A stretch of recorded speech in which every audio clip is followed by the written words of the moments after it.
What's up, everybody, and welcome to this week's Top 3. Today we're going to be taking a look at 3 exciting new decks made for magicians. One of them is actually even a sneak peek for a deck that hasn't even come out yet. But before we jump into it, make sure to like the video and subscribe to the channel. And hit the bell. So Steve, I gotta say, man, it's been a while since we had some just purely Magic-oriented decks. I have to say, I love the simplicity of a good Magic deck. Yeah, no, hey, I'm a big fan of Magic decks, and we do have a little bit of spicy customness. Absolutely, man, but you'll have to stick around and find out which decks those are. I have to say, it's a good week for it, man. You ready to hear what number 3 is? Yeah, let's hear it. All right. So coming in at number 3 this week, we have the green Vapora deck from Thirtude Playing Cards. This deck is printed by Cardists on their B9 Slimline stock and is part of a 2,000 deck print run. As of right now, this deck is unreleased, which means that its retail price point is still unknown, but it's going to be dropping hopefully on Kickstarter real soon, if not going direct to market. Awesome. Let's check this thing out, man. So I have to say, the one thing I really love about this deck is it's just clean, simple, repetitive pattern on the back, but the green of this tuck box is amazing. It's almost like a really deep bluish green. It's got a nice color to it.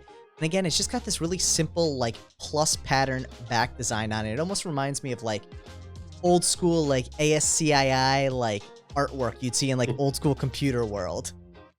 Yeah, I mean, I like the simplicity of it. I'm a big fan of it, and the colors. Absolutely, man. Definitely a deck made for magicians. It is not a marked deck, but the deck itself is really clean, a little bit of customization to it, but a really fun back pattern on it. You can see this customized Ace of Spades there, and then getting into the deck for the most part, you have pretty much a standard deck here. You do have some recoloring on all of the court cards, replacing the blue with more of a green similar to the back design, and then you have a more subdued kind of cream instead of the yellow and a little bit of a darker red there, or actually a brighter red in most of these cases. It's a really interesting contrast there. And in reality, the red might actually even be the same as a standard bicycle deck, but the use of the other colors really just makes it hit differently. Yeah, it looks kind of orangey. Yeah, it's a really interesting colorway on it. But I have to say, for a pretty standard deck and being a B9 Slimline deck, I was actually a little surprised at how stiff the cards felt out of the box. And I think this is something we're seeing a little bit more now with the B9 Slimline, whether it be their usage of the stock itself, whether it's not as crushed or whatever it may be, possibly even just the print environment on the day a lot of these have been printed recently, maybe higher humidity. The impact on the cards, though, is interesting because they don't feel as buttery soft as the B9 Slimline we've had in the past, but they still feel great in hand. The one thing I did want to point out here, too, you can see on that queen, there's a little bit of a misprint on the top border there. It's actually doubled up. Now, I'm not sure if there's some special meaning or use behind that, but I thought that was really interesting to see in the deck because out of such a simple deck, it actually stood out pretty significantly to see that doubled up border there. Yeah, it kind of looked like a triple border, you know, it was really thick. It really was, and I was kind of surprised. I wonder if it was maybe just a little bit of a design snafu or if there's actually a meaning behind it. I checked all of the other courts and I did not see that on any of them as well, but it really didn't detract too much from the deck. I think ultimately, you know, people aren't going to notice that if you're using it for Magic or anything like that, but ultimately the back design, the color, and the simplicity of this deck really was a big win in my book. This is something that, depending on the price point, I would almost say is an everyday carry for a magician. Yeah, no, for sure.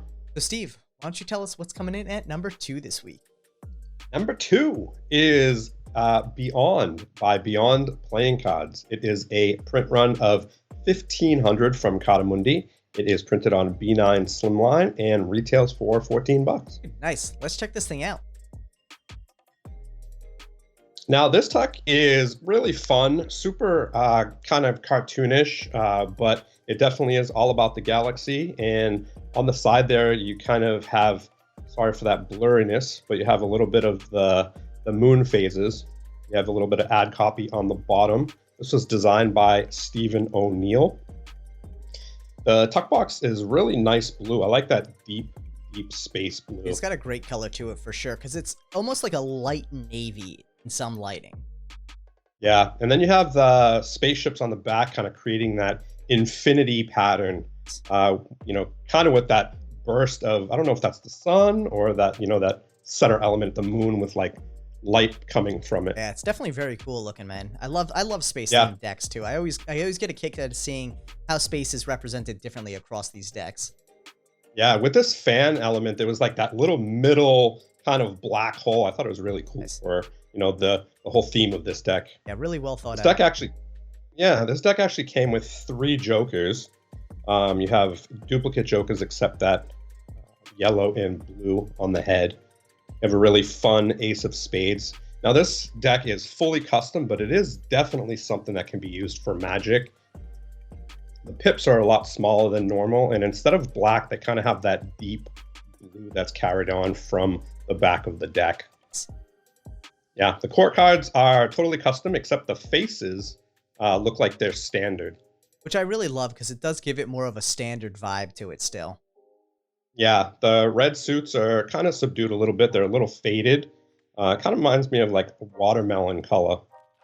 I could see that. And you have a little reveal on that queen. And then anybody who loves space themed decks, this is definitely a fun deck. It has a lot of white space, but it pulls your eye into the middle because of those contrasting colors between the blue and the light red. Definitely fun aces, nice enlarged pips like we love so much.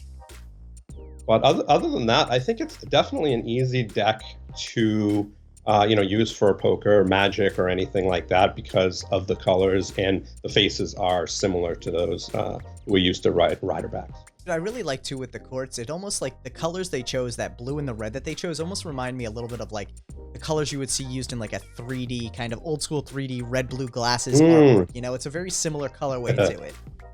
Totally true. Look at that like kind of blank space in the middle. I really dig that. This is really a well thought out deck, and that's one of the things I love about it. It's easy to dive into space and throw stars on the back of a deck, but to really bring it together and add all of these different elements and show it out in a way that represents not only space, but the visual appeal of a deck of playing cards is awesome. Yeah, I think Steven did a great job with that. Yeah, no, absolutely, man. Definitely a fun deck. For anyone who hasn't seen it, check it out. And that was actually on Kickstarter a while ago as well, right? Yeah, it hasn't come to retail yet, but yeah, it hit Kickstarter and funded pretty well. Nice, man. Very cool. So, you ready to see what number 1 this week is, man? Dude, number 1, another week. Let's see what came in this week. Getting a little hot in here right now, but I gotta say, this one is a fun one. This week, coming in at number 1, we have the latest OPC release, the Chili's, and for this one, Steve and I went with the Saucy Edition. This deck is part of a 3,000 deck print run printed by USPCC on their premium crush stock and retails for $12. Now, the interesting thing about this deck is it's actually part of a 2-deck series, the other one being the Spicy deck. So you get to choose in this whether you're Team Saucy or Team Spicy. And I think the really cool thing about that is it creates this whole little fun vibe. The Spicy deck being a red deck, but the Saucy deck being this beautiful green deck we're going to dive into right now. Yes. I have to say, I absolutely love OPC decks every single time. Yep. They're very standard in a lot of aspects, so they're usable, but at the same time, there's fun little quirks across the board.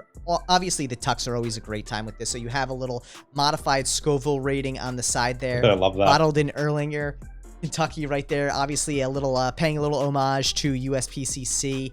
I always love those aspects of it, though. Like, Cam and Organic Playing Cards go above and beyond with the creation of their tuck here. You have the very expected style of an OPC deck here with the mirrored back design. One of the cool things about this green, it's a little tough to tell in the back design actually, is that there's little speckles of green throughout it representing like the sauce. The back design is supposed to be like the sauce in the bottle there.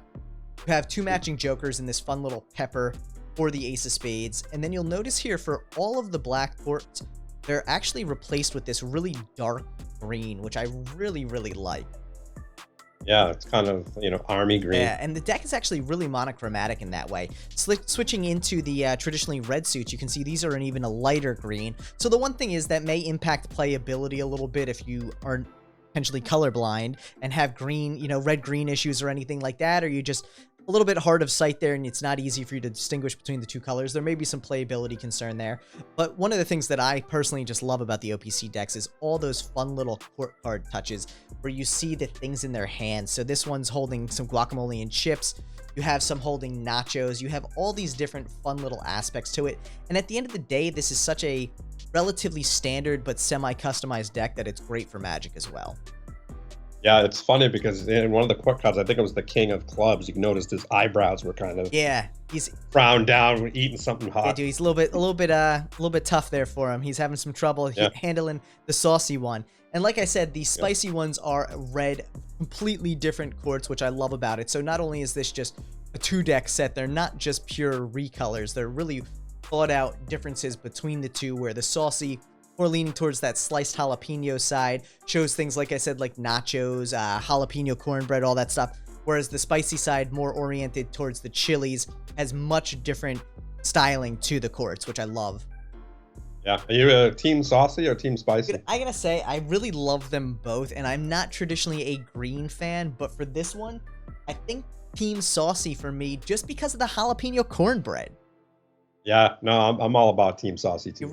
I love that green color. It's definitely a hot one. It really looks good. See what I did? It really looks good there. And I know you're not a huge fan of the red, so obviously there's a little bit of bias there. But at the end of the day, it seems like people are pretty evenly split on it. And with that in mind, we'd love to hear from everyone out there and let us know which of these decks, A, you like the most, and B, for that OPC release, which one are you on? Team Spicy or Team Saucy? And of course, everyone's favorite part of the show, this week's comment winner of the week is Chris McQuillan. Make sure to check out his comment right down below, and make sure to leave your comment down below as well, and you may just be next week's lucky comment winner. Thanks so much, everyone, for tuning in to this week's episode of This Week's Top 3. Make sure to like, share, and subscribe.